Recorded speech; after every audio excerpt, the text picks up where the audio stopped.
ಒಳ್ಳೆ ಸೂಪರಾಗಿ ನುಗ್ಗೆಕಾಯಿ ಸಾಂಬಾರನ್ನ ಹೇಗೆ ಮಾಡೋದು ಅನ್ನೋದನ್ನು ತೋರಿಸ್ಕೊಡ್ತೀನಿ. ಈಗ ಇದನ್ನು ನೀರು ಹಾಕಿ ನೈಸಾಗಿ ಪೇಸ್ಟ್ ಮಾಡ್ಕೊಂಡು ಬರೋಣ. ನೋಡಿ, ನಾನು ಒಂದು 4ರಿಂದ 5 ನುಗ್ಗೆಕಾಯಿ ತೊಗೊಂಡಿದ್ದೀನಿ ಒಂದು 4 ಜನಕ್ಕೆ. ಈಗ ಮಸಾಲೆಯನ್ನು ಹಾಕೊಳ್ಳೋ ಸಮಯ. ಕುಕ್ಕರಲ್ಲಿ 2 ವಿಜಿಲ್ ಹಾಕ್ಸ್ಕೊಂಡ್ಬಂದಿದೆ, ಅದನ್ನು ಕೂಡ ಈಗ ಇದಕ್ಕೆ ಸೇರಿಸ್ಕೊಳ್ತೀನಿ. ಸ್ನೇಹಿತರೆ ನೋಡಿ, ಈ ಥರ ನೊರೆ ಬರ್ತಿದೆ ನೋಡಿ. ಈ ನೊರೆ ಎಲ್ಲ ಕಮ್ಮಿ ಆದರೆ ಸಾಂಬಾರು ಮಸಾಲೆ ಚೆನ್ನಾಗಿ ಕುದ್ದಿದೆ ಅಂತ ಅರ್ಥ. ಸ್ನೇಹಿತರೆ ನೋಡೋದ್ರಲ್ಲ, ನಮ್ಮ ಮದುವೆ ಮನೆ ಶೈಲಿಯಲ್ಲಿ ನುಗ್ಗೆಕಾಯಿ ಸಾಂಬಾರನ್ನು ಹೇಗೆ ಮಾಡೋದು ಅನ್ನೋದನ್ನು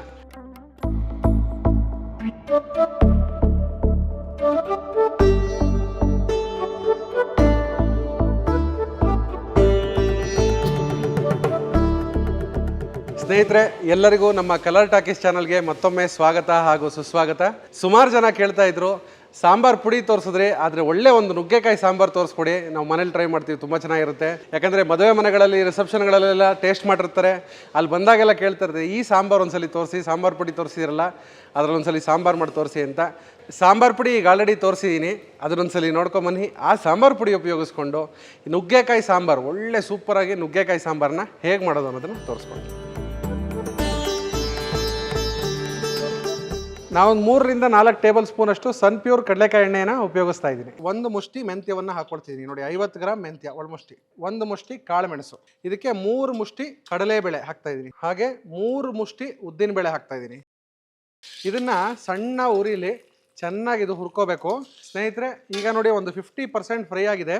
ಈ ಸಮಯದಲ್ಲಿ ಒಂದೇ ಒಂದು ಜಾಯಿಕಾಯಿನ ಹಾಕ್ಕೊಳ್ತಿದ್ದೀನಿ, ಹಾಗೇನೆ 1.5 ಇಂಚಷ್ಟು ಚಕ್ಕೆ ಹಾಕ್ಕೊಳ್ತಾ ಇದ್ದೀನಿ. ಈ ಸಮಯದಲ್ಲಿ ಧನಿಯಾ ಹಾಕೋಣ. ನಾವು ಧನಿಯಾ ಕಾಳು ಟೋಟಲ್ಲು 8 ಮುಷ್ಟಿ ಧನಿಯಾ ಕಾಳು ಹಾಕಬೇಕು. ಇದನ್ನ ಸಾಂಬಾರು ಪುಡಿ ಹುರಿಬೇಕಾದ್ರೆ ದಯವಿಟ್ಟು ಸಣ್ಣ ಕಾವಲ್ ಹುರಿರಿ. ನೋಡಿ, ಈ ಥರ 1 ಮುಷ್ಟಿ ಕರ್ಬೇವಿನ ಸೊಪ್ಪು, ಬಿಡಿಸಿರೋಂಥ ಕರ್ಬೇವಿನ ಸೊಪ್ಪು ತೊಗೊಂಡು ಹಾಕೊಳ್ಳಿ. ನಾನು ಬ್ಯಾಡಗಿ ಮೆಣಸಿನ್ಕಾಯಿನ ಸುಮಾರು ಒಂದು 1/4 kgಯಿಂದ 300 ಗ್ರಾಮ್ ಅಷ್ಟು ಬ್ಯಾಡಗಿ ಮೆಣಸಿನ್ಕಾಯಿ ತೊಗೊಂಡಿದ್ದೀನಿ. ಈಗ ಇದೆಲ್ಲ ಹಾಕಿ ನೋಡಿ, ಇದನ್ನು ಚೆನ್ನಾಗಿ ಈ ಥರ ಹುರ್ಕೋಣ. ಹಾಗೆ ಈ ಸಮಯದಲ್ಲಿ ಒಂದೇ ಒಂದು ಮುಷ್ಟಿ ನಾನು ಜೀರಿಗೆಯನ್ನು ಹಾಕ್ಕೊಳ್ತಿದ್ದೀನಿ. ಈ ಸಮಯದಲ್ಲಿ ನೋಡಿ, ಎಲ್ಲ ಆಲ್ಮೋಸ್ಟ್ ಚೆನ್ನಾಗಿ ಫ್ರೈ ಆಗ್ತಾ ಬಂದಿದೆ. ಸ್ಟವ್ನ ಆಫ್ ಮಾಡಬೇಡ. ಈಗ ಲಾಸ್ಟಿಗೆ ಈ ಸಮಯದಲ್ಲಿ 2 ಟೇಬಲ್ ಸ್ಪೂನ್ ಅಷ್ಟು ಗಸಗಸೆ, ಈಗ ನಾನು 1 ಟೀ ಸ್ಪೂನ್ ಅಷ್ಟು ಅರಶಿನ ಹಾಕ್ಕೊಳ್ತಾ ಇದ್ದೀನಿ. ಈಗ ಇದನ್ನು ಹಾಕಿ ಸುಮ್ಮನೆ ಒಂದು 2 ಸಲ ಈ ಥರ ಮಿಕ್ಸ್ ಮಾಡಿದ್ರೆ ಸಾಕು. ಸ್ನೇಹಿತರೆ ಚೆನ್ನಾಗಿ ಆರಿದೆ ಈಗ ಪುಡಿ ಹುರಿದಿರೋದು. ಈಗ ಮಿಕ್ಸಿಗೆ ಹಾಕೋಣ. ನೋಡಿ, ಈ ಥರ ಸ್ವಲ್ಪ ಒಂದು ಕಾಲು ಭಾಗ ಮಿಕ್ಸಿ ಹಾಕ್ಕೊಂಡ್ರೆ ಸಾಕು, ಜಾಸ್ತಿ ಹಾಕೋದು ಬೇಡ. ಆಮೇಲೆ ಮಿಕ್ಸಿಗೆ ಹಾಕೋಕ್ಕೂ ಮುಂಚೆ ಸ್ವಲ್ಪ ಇಂಗು, ಈಗ ಇದನ್ನು ಪೌಡ್ರ್ ಮಾಡ್ಕೊಂಡು ಬಂದ. ಸ್ನೇಹಿತರೆ ನೋಡಿ, ನೀಟಾಗಿ ಮಿಕ್ಸಿ ಮಾಡ್ಕೊಂಬಂದಿದ್ದೀವಿ.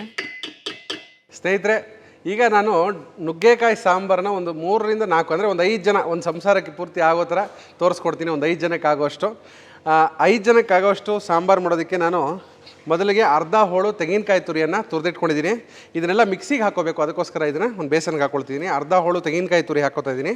ಅದ್ರ ಜೊತೆಗೇ 4ರಿಂದ 5 ಟೇಬಲ್ ಸ್ಪೂನ್ ಅಷ್ಟು, ಅಂದರೆ ಇದರಲ್ಲಿ 1 ಕಪ್ಪು, ಅಂದರೆ ಗ್ರಾಮ್ ಲೆಕ್ಕದಲ್ಲಿ ಹೇಳಬೇಕು ಅಂದರೆ ಒಂದು 75ರಿಂದ 100 ಗ್ರಾಮ್ ಅಷ್ಟು ಸಾಂಬಾರು ಪುಡಿ, ನಾನು ಏನು ತೋರಿಸಿನಲ್ಲ ಆ ಸಾಂಬಾರು ಪುಡಿಯನ್ನು ಇದಕ್ಕೆ ಹಾಕ್ಕೊಳ್ತಾ ಇದ್ದೀನಿ.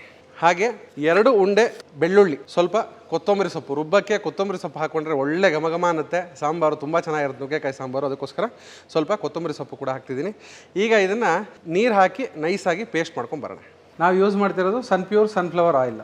ಇದು ಫಿಸಿಕಲಿ ರಿಫೈನ್ಡ್ ಸನ್ಫ್ಲವರ್ ಆಯಿಲು, ಮತ್ತು ಇದರಲ್ಲಿ ಕೆಮಿಕಲ್ ಇಲ್ಲ ಅಂತ ಹೇಳಿದ್ದಾರೆ. ಸೊ ಅದಕ್ಕೋಸ್ಕರ ಅದನ್ನು ನಾವು ನಮ್ಮ ಕಿಚನಲ್ಲೂ ಕೂಡ ಉಪಯೋಗಿಸ್ತಾ ಇದ್ದೀವಿ. ಇದರಲ್ಲಿ ವಿಟಮಿನ್ಸ್ ಎಲ್ಲ ಕರೆಕ್ಟಾಗಿದೆ ಅಂತ ಇದು ಮಾಡಿದ್ದಾರೆ. ಅದಕ್ಕೆ ನೋಡಿ, ಒಂದು 3ರಿಂದ 4 ಚಮಚದಷ್ಟು ರಿಫೈನ್ಡ್ ಆಯಿಲ್. ಈಗ ಇದಕ್ಕೆ 1 ಚಮಚದಷ್ಟು ಸಾಸಿವೆಯನ್ನು ಹಾಕ್ಕೊಳ್ತಿದ್ದೀನಿ, ಒಂದು ಅರ್ಧ ಚಮಚದಷ್ಟು ಜೀರಿಗೆಯನ್ನು ಹಾಕ್ಕೊಳ್ತಾ ಇದ್ದೀನಿ, ಹಾಗೆ ಸ್ವಲ್ಪ ಕರಿಬೇವಿನ ಸೊಪ್ಪು, ಒಗ್ಗರಣೆಗೆ ಮೆಣಸಿನ್ಕಾಯಿ, ಅಂದರೆ ಒಂದು 3ರಿಂದ 4 ಮೆಣಸಿನ್ಕಾಯಿ ಹಾಕ್ಕೊಂಡ್ರೆ ಸಾಕು ಒಗ್ಗರಣೆಗೆ. ಹಾಗೆ ಒಂದು ಅರ್ಧ ಚಮಚದಷ್ಟು ಅರಶಿನವನ್ನು ಹಾಕ್ಕೊಳ್ತಾ ಇದ್ದೀನಿ. ನೋಡಿ, ಇದು ಒಗ್ಗರಣೆ ಚೆನ್ನಾಗಾಗಿದೆ. ಈಗ ನಾನು ಒಂದು 3ರಿಂದ 4 ಈರುಳ್ಳಿಯನ್ನು ದಪ್ಪ ಹಚ್ಚಿಟ್ಕೊಂಡಿದ್ದೀನಿ. ಈ ಥರ ಇದನ್ನು ಈಗ ಫ್ರೈ ಮಾಡೋಣ ಚೆನ್ನಾಗಿ.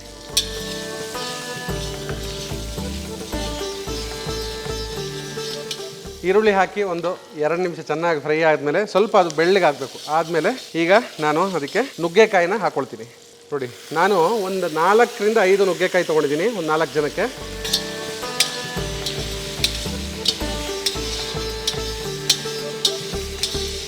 ನೋಡಿ, ನುಗ್ಗೆಕಾಯಿದು ಚೆನ್ನಾಗಿ ಬಾಡಿಸ್ಕೋಬೇಕು.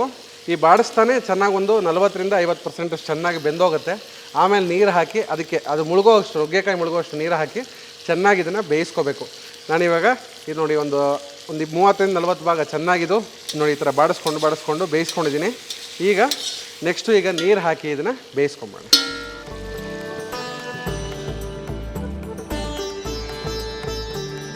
ಸ್ನೇಹಿತರೆ, ಈಗ ರುಚಿಗೆ ತಕ್ಕಷ್ಟು ಉಪ್ಪನ್ನು ಇದಕ್ಕೆ ಸೇರಿಸ್ಕೊಂಬೋಣ.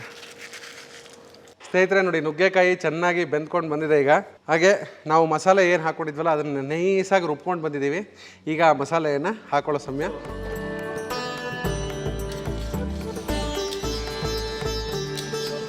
ಸ್ನೇಹಿತರೆ, ಮಸಾಲೆ ಹಾಕೋತಿದ್ದಂಗೆ ನಾನು ಒಂದು 100 ಗ್ರಾಮು ತೊಗರಿ ಬೇಳೆಯನ್ನು ಕುಕ್ಕರಲ್ಲಿ 2 ವಿಜಿಲ್ ಹಾಕ್ಸ್ಕೊಂಡ್ಬಂದಿದ್ದೆ. ಅದನ್ನು ಕೂಡ ಈಗ ಇದಕ್ಕೆ ಸೇರಿಸ್ಕೊಳ್ತೀನಿ.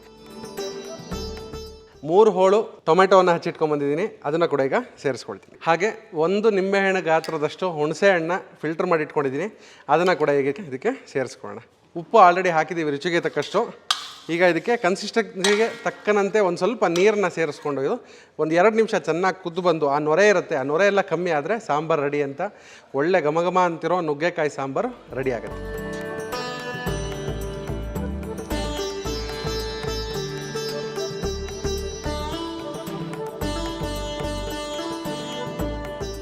ಸ್ನೇಹಿತರೆ, ಇದೇ ರೀತಿಯಾದಂತಹ ಒಳ್ಳೊಳ್ಳೆ ರೆಸಿಪಿಗಳು ನಿಮ್ಮ ಮನೆ ಫಂಕ್ಷನ್ಗೂ ಮಾಡಬೇಕು ಅಂತ ಹೇಳಿದ್ರೆ ನಮ್ಮ RVR ಕೇಟರರ್ಸ್ಗೆ ಒಂದು ಅವಕಾಶ ಮಾಡಿಕೊಡಿ. 100% ನಿಮ್ಮ ಮನೆ ಫಂಕ್ಷನ್ಗಳನ್ನ ಹೆಚ್ಚು ಒಳ್ಳೆ ತುಂಬ ಚೆನ್ನಾಗಿ ಆಗೋ ಥರ ನಾವು ಪ್ರಯತ್ನ ಮಾಡ್ತಿದ್ದೀವಿ. ಹಾಗೆಯೇ ಈಗ ಇತ್ತೀಚೆಗೆ ನಾವು ಲೋನ್ ವ್ಯವಸ್ಥೆಗಳು, ಈ ಮದುವೆಗಳಿಗೆ ದೊಡ್ಡ ಫಂಕ್ಷನ್ಗಳಿಗೆ ಲೋನ್ ವ್ಯವಸ್ಥೆ ಕೂಡ ಮಾಡ್ತಾಯಿದ್ದೀವಿ. ಅಂದರೆ ನಾವು ಮನಿ ಬ್ಯಾಸ್ಕೆಟ್ ಅನ್ನೋ ಕಂಪ್ನಿ ಜೊತೆ ಟೈಅಪ್ ಆಗಿರೋ ಕಾರಣ ಅವರು ನಮ್ಮ ಏನೇನು ಲೋನ್ ರಿಕ್ವೈರ್ಮೆಂಟ್ಸ್ ಇದೆ ಅದನ್ನೆಲ್ಲ ಮಾಡಿಕೊಡ್ತಾರೆ. ತುಂಬ ಚೆನ್ನಾಗಿ ಆಗ್ತಾಯಿದೆ. ದೇವರ ಆಶೀರ್ವಾದ ಹಾಗೆ ನಿಮ್ಮ ಎಲ್ಲ ಸಹಕಾರ ಎಲ್ಲಿ ಹೋದರೂ ತುಂಬ ಹೆಚ್ಚು ಪ್ರೀತಿಸ್ತಾರೆ. ಅದೊಂದು ತುಂಬ ಖುಷಿ ಆಗುತ್ತೆ. ಮತ್ತು ಯಾವುದೇ ನಾವು ಫಂಕ್ಷನ್ಗಳು ಹೋಗ್ತೀವಲ್ಲ ಅಲ್ಲೆಲ್ಲ ಅಡುಗೆ ಮಾಡ್ತಿರ್ಬೇಕಾದ್ರೆ ಬಂದು ಅದನ್ನೆಲ್ಲ ಇಂಟ್ರೆಸ್ಟಾಗಿ ತೊಗೊಂಡು ನಾವು ನಮ್ಮನೆ ಫಂಕ್ಷನ್ನು ಅಂತ ಮಾಡ್ತಿರೋದಕ್ಕೂ ಒಂದು ಹುಮ್ಮಸ್ ಕೊಡ್ತಾರಲ್ಲ, ಪ್ರೀತಿ ಕೊಡ್ತಾರೆ. ಅದು ತುಂಬ ಖುಷಿ ಆಗುತ್ತೆ ನನಗೆ. ನೋಡಿ, ಇದೇ ರೀತಿಯಾದಂಥ ಒಳ್ಳೊಳ್ಳೆ ರೆಸಿಪಿಗಳಿಗೋಸ್ಕರ ದಯವಿಟ್ಟು ನಮಗೊಂದು ಅವಕಾಶ ಮಾಡಿಕೊಡಿ. ಸ್ನೇಹಿತರೆ ನೋಡಿ, ಈ ಥರ ನೊರೆ ಬರ್ತಿದೆ ನೋಡಿ. ಈ ನೊರೆ ಎಲ್ಲ ಕಮ್ಮಿ ಆದರೆ ಸಾಂಬಾರು ಮಸಾಲೆ ಚೆನ್ನಾಗಿ ಕುದ್ದಿದೆ ಅಂತ ಅರ್ಥ. ಅಲ್ಲಿವರೆಗೂ ನಿಧಾನ ಸಣ್ಣ ಮೀಡಿಯಮ್ ಕಾವಲ್ಲಿ ಚೆನ್ನಾಗಿ ಕುದಿಸ್ಕೊಂಡ್ರೆ ಒಳ್ಳೆ ಘಮಘಮ ಅಂತಿದೆ. ಈ ಕುದಿತಿರ್ಬೇಕಾದ್ರೆ ನಿಮಗೆ ಒಳ್ಳೆ ಪರಿಮಳ ಬರ್ತಿದೆ, ತುಂಬ ಚೆನ್ನಾಗಿದೆ. ನೀವು ಒಂದ್ಸಲಿ ಮನೇಲಿ ಪ್ರಯತ್ನ ಮಾಡಿ, 100% ತುಂಬ ಚೆನ್ನಾಗಿ ಬರುತ್ತೆ. ಎಲ್ಲರೂ ಮಾಡಿರ್ತಾರೆ, ಬಟ್ ಇದೊಂದ್ಸಲಿ ಈ ಥರ ಒಂದು ಟ್ರೈ ಮಾಡಿ, ಚೆನ್ನಾಗಿರುತ್ತೆ. ಸ್ನೇಹಿತರೆ, ಸಾಂಬಾರು ಇವಾಗ ರೆಡಿಯಾಗಿದೆ, ನುಗ್ಗೆಕಾಯಿ ಸಾಂಬಾರು. ಈಗ ಸ್ಟವ್ನ ಆಫ್ ಮಾಡ್ಕೊಂಬೋಣ, ಇದನ್ನು ಸರ್ವಿಂಗ್ ಬೌಲ್ಗೆ ಹಾಕೋಣ.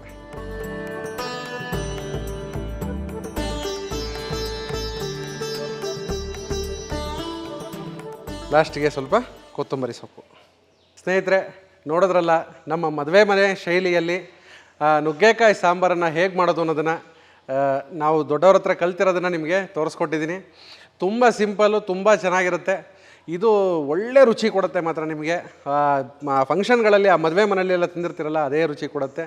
ಇದೇ ಮೆಥಡಲ್ಲಿ ಒಂದ್ಸಲ ಟ್ರೈ ಮಾಡಿ. ಹಾಗೆ ನಮ್ದು ಏನಾರು ಸಣ್ಣ ಪುಟ್ಟ ತಪ್ಪಿದ್ರೆ ಕ್ಷಮಿಸಿ.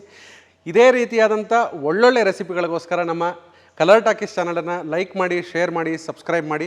ಹಾಗೆ ನಿಮ್ಮ ಮನೆ ಯಾವುದೇ ರೀತಿಯಾದ ಶುಭ ಸಮಾರಂಭಗಳಿರ್ಬೋದು, RVR ಕೇಟರರ್ಸ್ಗೆ ಒಂದು ಅವಕಾಶ ಮಾಡಿಕೊಡಿ. ನಿಮ್ಮ ಮನೆಯ ಸಮಾರಂಭವನ್ನು ಇನ್ನೂ ಹೆಚ್ಚು ಸುಖಕರ ಇರೋದಕ್ಕೆ ನಾವು ಪ್ರಯತ್ನ ಮಾಡ್ತೀವಿ.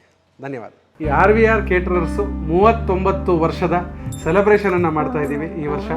ನಮ್ಮ ತಂದೆ 86ನೇ ಇಸ್ವಿಲಿ ಶುರು ಮಾಡಿದ್ದು ರಂಗನಾಥ ಅಯ್ಯಂಗಾರ್ ಅವರು RR ಕೇಟರರ್ಸ್ ಅಂತ ಶುರು ಮಾಡಿ ಇವತ್ತು RVR ಕೇಟರರ್ಸ್ ಆಗಿ ನಿಮ್ಮ ಎಲ್ಲ ಆಶೀರ್ವಾದ, ಹಾರೈಕೆ ಮತ್ತು ನಿಮ್ಮ ಸಪೋರ್ಟಿಂದ ಇಷ್ಟು ಮಟ್ಟಿಗೆ ಬೆಳ್ಕೊಂಬಂದಿದೆ. ನಾವು RVR ಕೇಟರರ್ಸ್ ಇವಾಗ ಮನಿ ಬ್ಯಾಸ್ಕೆಟ್ ಅನ್ನೋ ಕಂಪ್ನಿ ಜೊತೆ ಟೈಅಪ್ ಆಗಿದ್ದೀವಿ. ಇನ್ಮೇಲೆ ನಿಮ್ಮ ಮದುವೆ ಕಾರ್ಯಕ್ರಮಗಳಿಗೆ ನಾವು ಸುಲಭವಾಗಿ ಲೋನ್ ವ್ಯವಸ್ಥೆಯನ್ನು ಮಾಡ್ತಾ ಇದ್ದೀವಿ. ಎಲ್ರಿಗೂ ನಮಸ್ಕಾರ. ನನ್ನ ಹೆಸರು ಪ್ರವೀಣ್ ಪ್ರಕಾಶ್ ಅಂತ ಹೇಳಿಬಿಟ್ಟು ನಾನು ಮನಿ ಬ್ಯಾಸ್ಕೆಟ್ ಅನ್ನೋ ಕಂಪ್ನಿನಲ್ಲಿ ಒನ್ ಆಫ್ ದ ಡೈರೆಕ್ಟರ್ ಆಗಿ ಕೆಲಸ ಮಾಡ್ತಿದ್ದೀನಿ. ನಾವು RVR ಕಿಚನ್ ಅವ್ರ ಜೊತೆ ಒಂದು 4 ರಿಂದ 5 ವರ್ಷದ ತನಕ ಅಸೋಸಿಯೇಟ್ ಆಗಿದ್ದೀವಿ.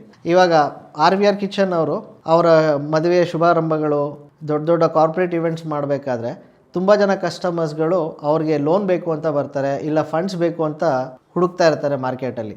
ಆ ಫೆಸಿಲಿಟಿನೂ RVR ಕಿಚನ್ ಅವರು ಮನಿ ಬ್ಯಾಸ್ಕೆಟ್ ಅವ್ರ ಜೊತೆ ಟೈಅಪ್ ಆಗಿಬಿಟ್ಟು ಅವ್ರ ಕಸ್ಟಮರ್ಸ್ಗಳಿಗೆಲ್ಲ ಕೊಡಬೇಕು ಅಂತ ನಮ್ಮ ಕಂಪ್ನಿ ಜೊತೆ ಟೈಅಪ್ ಮಾಡ್ಕೊಂಡಿದ್ದಾರೆ. ಸೊ ನಾನು RVR ಕಿಚನ್ಗೆ ಶುಭ ಹಾರೈಸ್ತೀನಿ. ಹಾಗೆ ಈ ಅಸೋಸಿಯೇಷನ್ನ ಮುಂದೆ ವರ್ಸೋಣ ಅಂತ ಹೇಳಿಬಿಟ್ಟು ನಾನು ಈ ಸಮಯದಲ್ಲಿ ಹೇಳೋಕ್ಕೆ ಇಷ್ಟಪಡ್ತೀನಿ. Thank you.